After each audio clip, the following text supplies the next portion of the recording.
Hi, Dr. Doug Graham here, author of the 80-10-10 diet, and I'd like to talk with you a bit today about nutrition, supplements, deficiencies, and excesses. The definition of malnourishment is when you have too much or too little of any nutrient, or when the balance between various nutrients is out of their normal range. Most medical people and most health people agree that more than 95% of all health problems have something to do with nutrition. In other words, there's a nutritional component. And of those nutritional components, that somewheres in the 90% of all the nutritional problems have to do with excess, not deficiency. And yet, in spite of that information, people still seem to put almost all of their energy concerning nutrition on deficiency and how to get enough. So I want to address that, even though it's not the area of critical concern, in my opinion. The thing with nutritional deficiencies is that if you have a deficiency, you will also have the associated symptoms. Granted, they will start slowly and accrue, but none of them sneak up on you in such a way that you're going to create some terrible, permanent, irreversible problem at the very beginning of noticing that you first have symptoms.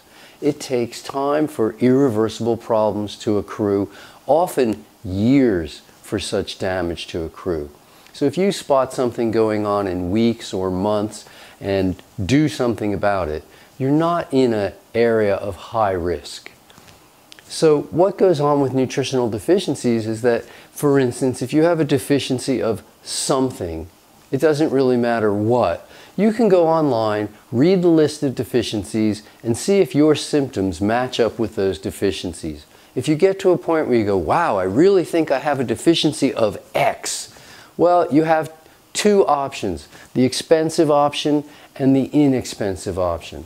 The expensive option is to go for a bunch of testing, get blood work, get lab work, get physical exams, pay doctor's bills, and wait for lab results that might be your results and might not, but eventually you will get some sort of an answer. The other way is to just pop a supplement. It's really inexpensive, you get quick results, and you know right away.